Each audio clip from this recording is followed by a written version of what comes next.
Was that Pokemon? Hey, what's going on, guys? It's Maddie C, Mikey B, and Ebony C with Grand Coach After Hours. How's everybody doing today? You sound like a true New Yorker. What's going on, guys? You want me to go to New York accent for this whole thing? Please no. It all started this morning with my cup of coffee. It's walking down the street, you let's know. get into some questions. This fucking guy. Some questions. Go for it. So, first question we got is from a good pal who's also very funny on Snapchat, Kevin Platt. He asked about exercises he can do that will help target his legs, strengthen, and induce the hypertrophy for exercises that won't put any stress on his lower back because he currently has an L5 injury. He wrote that he's already doing like leg curls and leg extensions and all the simple stuff, but there's like depends on the severity of the injury, and I would guess, but you could say front squats if that doesn't cause any pain. If it does, obviously ditch those. Ones I think you could definitely be safe on are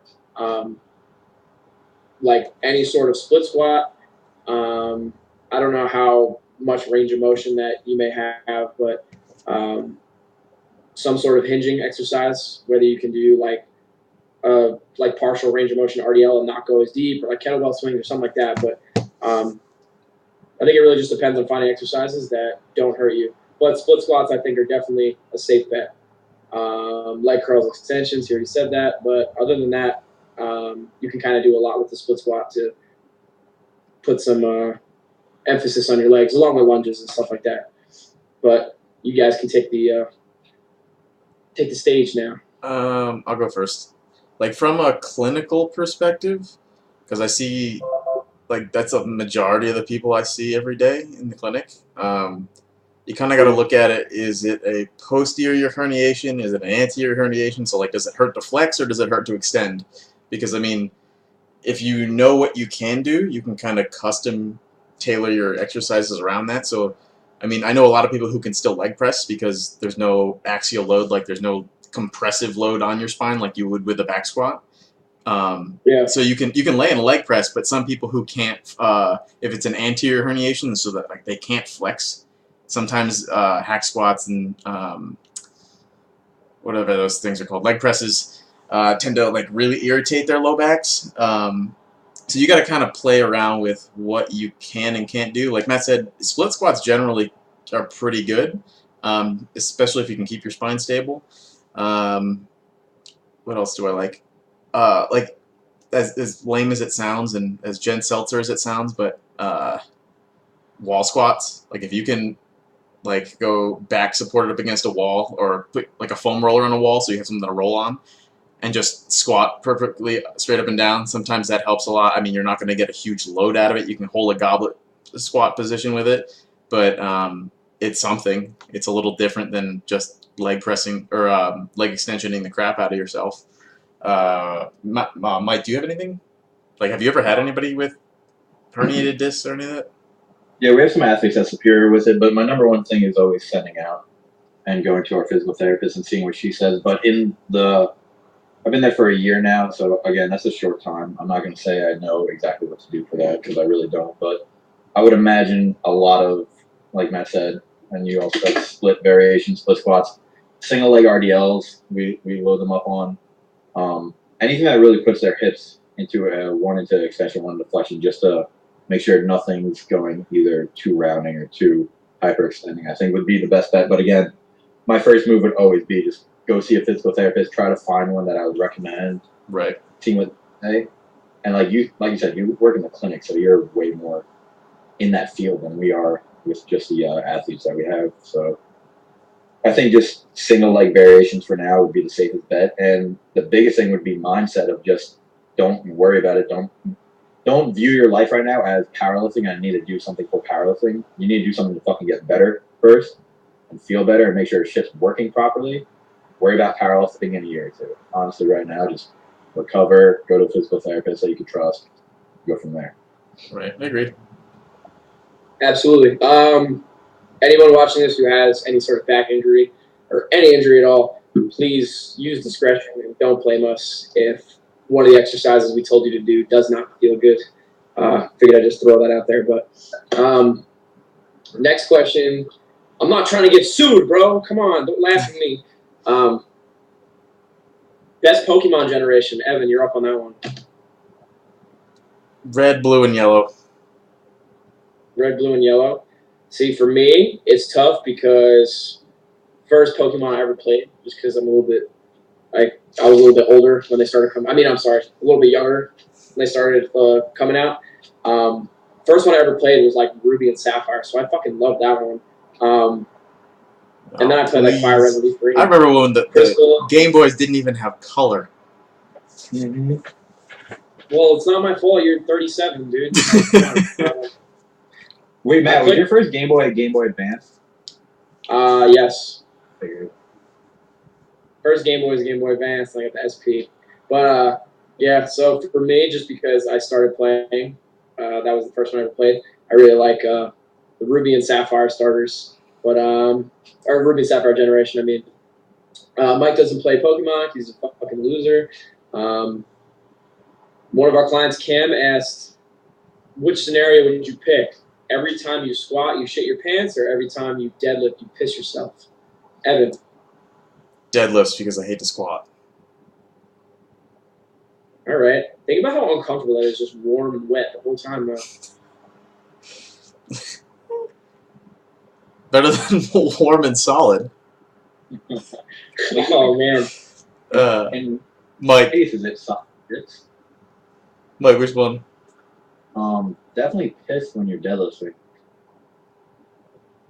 Yeah, I'd probably have to agree with that. Let's be real. All right.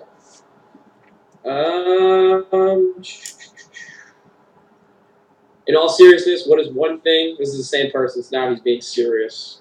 Because before we couldn't tell that he wasn't being. So, what is one thing you would tell beginner lifters right off the bat? Also, where do you think powerlifting will be as a sport in 5 years? We love you, Cam. Just to let you know. I'm going to start off. I'll say one thing to tell beginner lifters right off the bat. Don't go crazy with doing like 9,000 accessories. Like, take a lot of time, focus on the techniques of the lifts, get practice in. It doesn't take a lot to. This is me assuming that as the beginner, like you haven't lifted before, not that you were lifting for a long time and then started powerlifting, but you know you're a new lifter.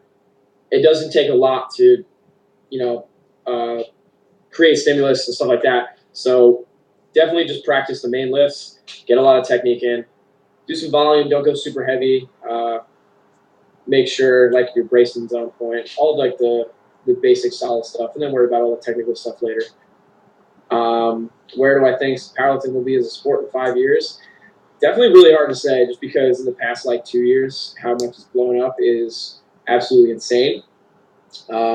I think we'll kind of be at a point where it starts to stagnate just a little bit. It won't be as reaching as many people just because it's a lot more popular than it is now. I don't think we'll be seeing any powerlifting in the Olympics anytime soon. So I just think that the meets are just going to keep getting bigger and bigger and better. We're going to have even more freaks than we do right now, which is really hard to think and believe, but I just think that's the case. So, Mike, you want to take the stage on this one now? Yeah, what was the first one? What would I tell new lifters? Beginner lifters right off the bat. Similar to what you said. You don't have to PR every time you walk into the gym. You can go in there and just work on the technique and work on some volume. You don't have to fail every time. That was a big thing with me, like going in, especially starting out like with that bodybuilding mentality. I had to fail every set on everything, or else I wouldn't be working that hard. You just go in there and work on technique. What was that second question? Jesus Christ, Mike. Where's powerlifting in 5 years? Oh, yeah. I think single ply is going to make a huge stride and either catch up or surpass rock. I think just watching the worlds just happen, how many people just went crazy over like the lifts.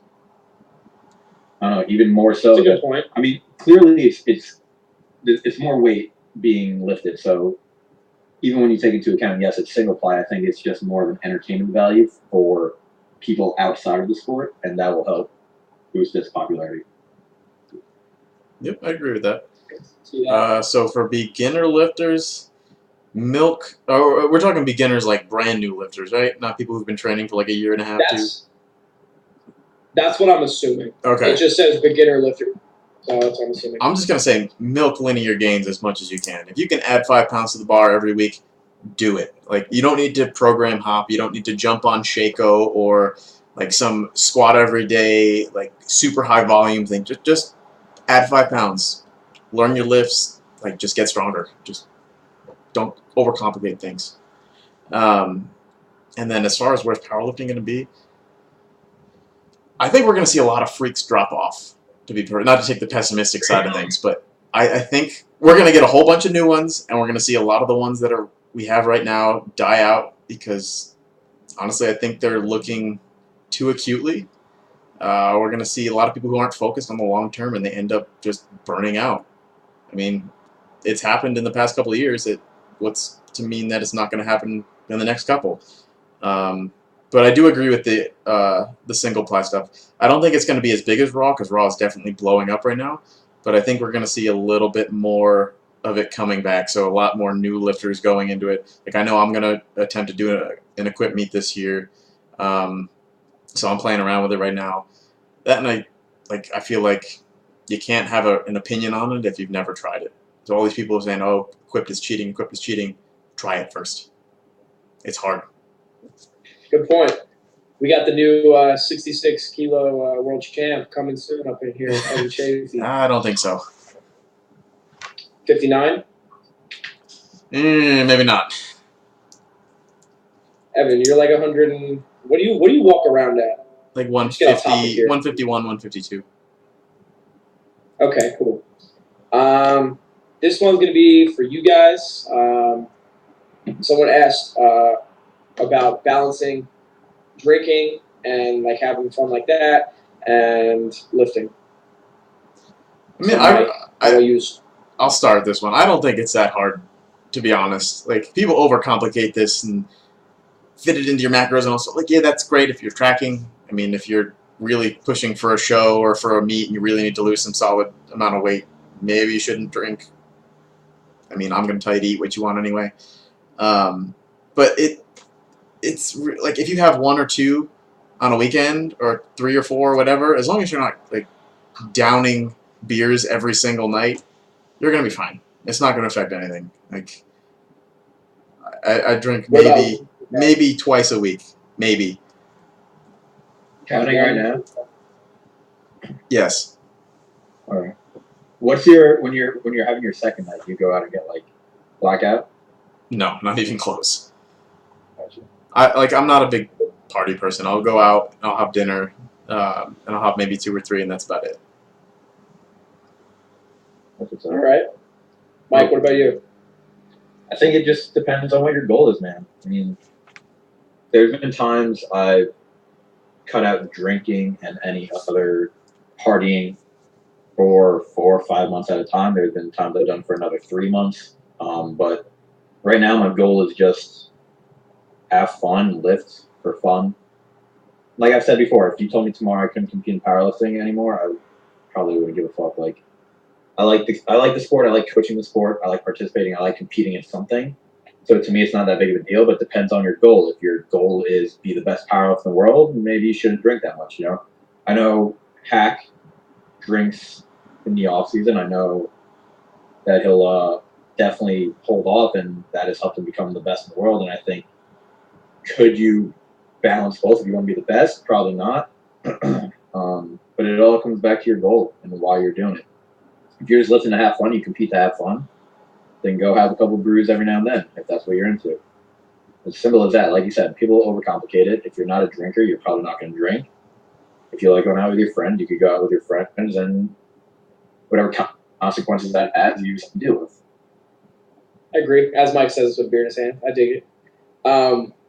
But I definitely see, like on Instagram, like I think there's more lifters out there that are like at the top that do enjoy drinking, and I don't want to like assume that it's like super regularly. It's not super regularly just because I don't know. But like you'll see lifters like Dennis Cornelius, like you said, John Hack, like a lot of top guys like do go out and drink whatever, and they don't seem to be having an issue considering they're at the top. So obviously I don't know from experience, but it seems like it's definitely doable. You just can't overdo it. Just balances everything, I think, in my opinion. But If I one more thing actually on that, if you're not getting your big blocks in anyway, big blocks meaning like, is your training on point? Is your diet outside or 85% of that on point? Is your recovery on point? Whatever. Like, yeah, you could have a little leeway with drinking and things like that. I'm sure John Hack has those things down. Dennis Cornelius, I've never looked into, so I don't know what he's got going on. But I'm sure like those things he has down. If you're somebody who's gonna, work 14-hour days, sleep like shit, their diet shit, and then you're gonna be like, well, I saw that guy drinking, so I'm gonna drink too. Like, you're probably fucking yourself out of whatever gains you're trying to make. I'd agree with that. That's a good point. All right. Do you guys want to talk about? I got a couple other ones. We have one talking about frequency. We'll just go with that one. Someone wrote, if frequency is king, when is it okay to have a guy squatting only twice a week? Better to add in some accessories those days to equate volume relatively, question mark. I mean, I don't think frequency is king. I think frequency is a good tool to get in more volume. But, I mean, if you're already squatting, say, more than once a week, maybe twice, 2-3 times, I think that's plenty sufficient. I know plenty of people who make great progress on twice a week. It comes down to, like, A, what you can recover from, B, what fits in your schedule, and, like, what you can manage. So, like, I don't know why squatting twice a week is seen as a bad thing. No, I would definitely agree. I don't think frequency is necessarily king.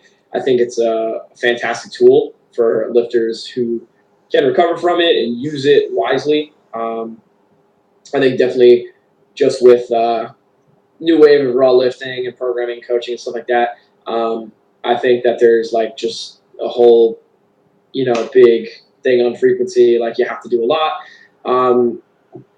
Like we've gone in past episodes, some bigger guys can't, do as much volume or as much frequency just because they get way too beat up. Depends on how you're built. You're going to get super beat up if you squat 3 times a week just because you're not built for it, blah, blah, blah, blah, blah, all that stuff. I think that if you're somebody who squats twice a week, let's say, and you're getting beat up from squatting twice a week, but you need to add more volume to keep progressing, yeah, maybe you should pull back a little bit on the actual squatting or competition style squatting and do some accessories.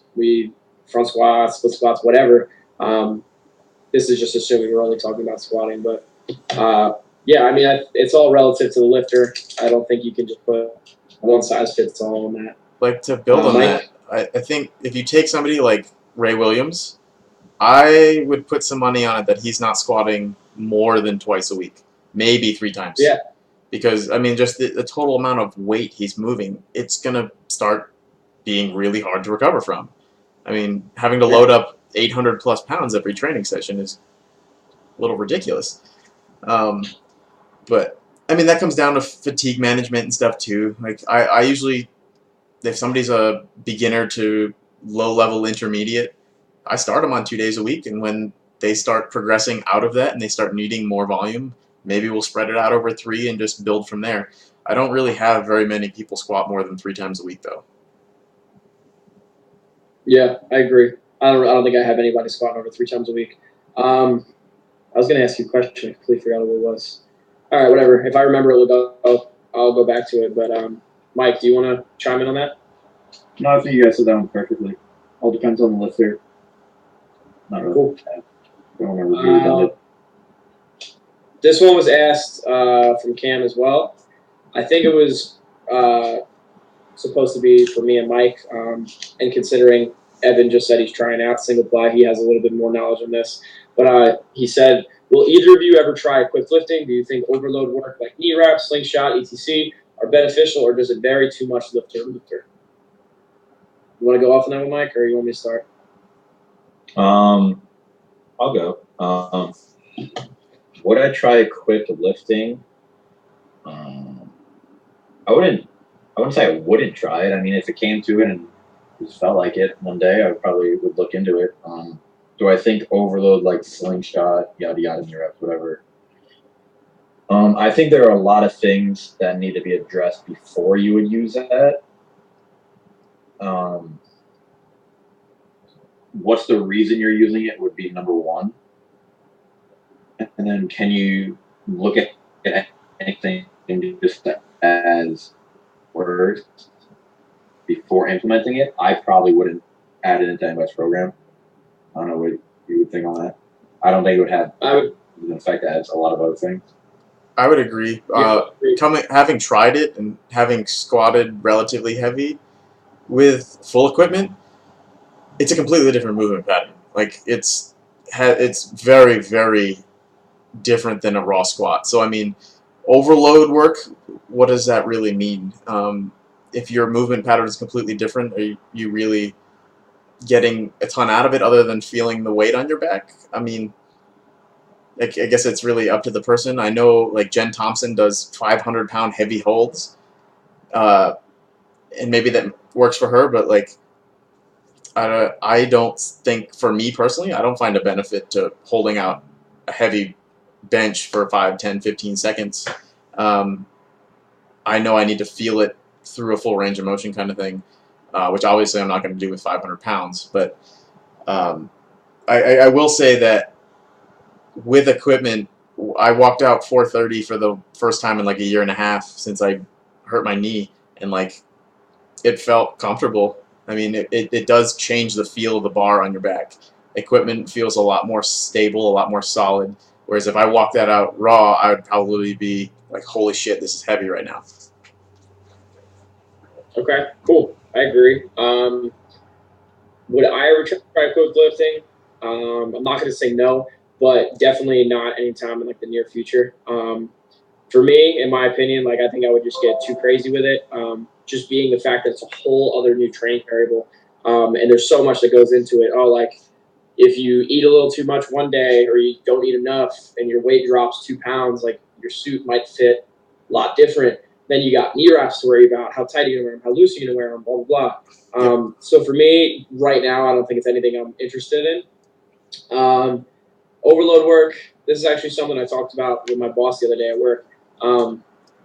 Just talking about holding on to super maximal weight, like on your back or in your hands, like just being curious if there's like a neurological response from doing that. I think that there definitely might be. I probably wouldn't program it in just because I feel like that's definitely a lot more taxing than just doing like full range of motion, whatever volume work, whatever. The only people I would probably ever give that to are people who are solid in the lifts that they're doing, like their technique is on point, but they're just like a head case, and when heavy weight gets in their hand or on their back, they kind of just freak out and crumble. That's probably the only people I'd ever program that for. But other than that, I'm not like a huge fan of overload work, especially when it comes to like doing the knee wraps or putting on equipment, just because, like Evan said, it changes the movement so much. Anybody else have anything to add to that, or no? We're good. No, I think we're good. That was good. Cool. How long are we at right now? I don't even know. I don't know what time we're going. We'll do one more. We want to do a serious one, or we want to do a funny one? We do the drama one. Oh yeah, let's do that one. Someone asked about all the drama regarding the IPF lifters that are getting invited to the U.S. Open, USPA meet that Gracie B is holding in California. They're putting up $40,000 for a couple different weight classes, the winners and stuff like that. And just asking what our opinion is, because a lot of people seem to be like bantering. I'll start this one off just real quick. I think that as long as the lifter who is invited understands the consequences within the IPF of competing at that meet, whether it's being like an invitational meet or international meet or both, or whatever the actual rule is, I think as long as they understand what's going to happen if they compete there, like regarding them competing in the IPF, I think everybody should shut up and let them do what they want to do. A lot of it's done from John Hack and people saying, oh, you can't compete at Worlds, blah, blah, blah, blah, blah, this, that, and whatever. Like the guy's probably he's going to be a contender for the #1 spot. So, and to kind of pass out $40,000 is, it's a tough thing to do. So that's just my opinion. But whoever wants to take it now. Yeah, I mean, I don't feel like oh no, somebody's echoing. Matt, you're echoing. What? Turn your speakers down. I'm echoing. All right, yeah. All right, So give it a shot. like, I don't think it's a huge deal, honestly. Everybody's making this big stink out of it. Yes, John Hack is the #1 83 in the IPF right now, but at the same time, he's free to compete wherever he wants to compete. I mean, you shouldn't chastise the guy because he wants to go take a chance at 40 grand. On the other hand, I also think he's one of the biggest trolls that nobody ever really realizes. And I think he's probably just signing up for it to troll, and he probably won't end up doing it. But if he does, I hope he wins. I mean, good for him. That'd be awesome. So, like, I really don't understand the whole bickering back and forth, to be honest. Yeah. I agree. I think the IPF is, as other federations start coming up and start coming up with money and offering it for meets like this, because this is probably, I don't want to say the most it's ever been offered at a meet, because I wouldn't know. Well, they do this meet every year, every other year, or something like that, and they do offer big prizes every year. What's that? Is it always this much money? I think so, yeah. It's so fucking sick. I think the IPF is doing a huge disservice by saying, or having that rule, whatever the fucking rule is, that like if you do an invitational or a meet with somebody who is banned, like you are then banned. I think that is the dumbest shit ever. And it's ultimately gonna, as these other federations get bigger and bigger, I think it's gonna just turn people away from the IPF, which is, for better or worse, like I don't really care.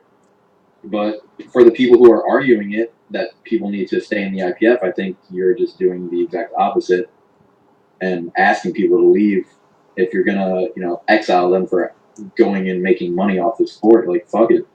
They're offering good money. They seem to run good meets. It's USPA. It's not like it's some backyard fed, And the fact that, like, yeah, other people on there are gonna be on drugs, so fuck it. If they run a drug test after, so and so competes, after he wants to compete back in the IPF or USAPL and he passes the drug test, well, too bad. He beat the system. Like, assuming he took something.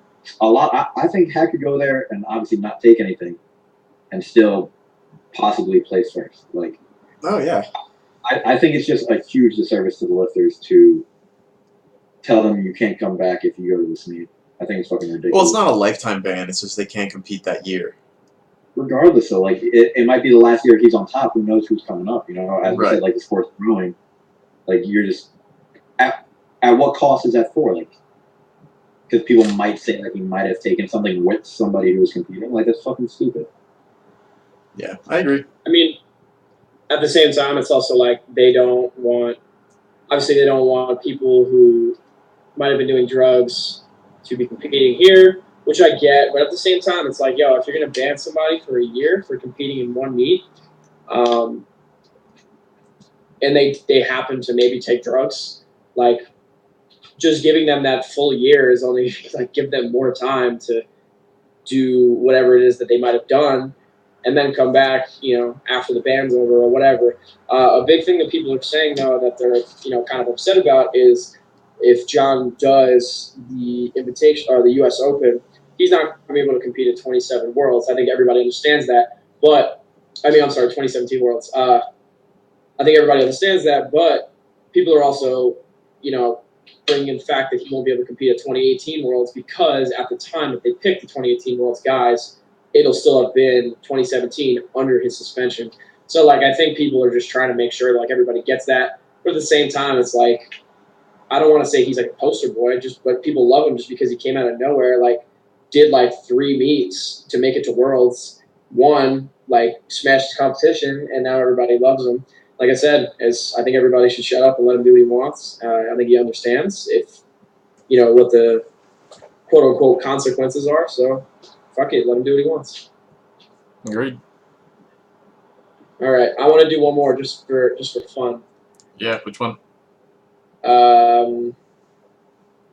Ian Seguin wants to know if you're gonna have mom butt forever. Probably. Probably. Is it just genetics? It's well, kind of, yeah. My pelvis is so long that my glutes are actually like structurally super long, so I have a really hard time getting them to work, and my hamstrings kind of kick on and take over everything.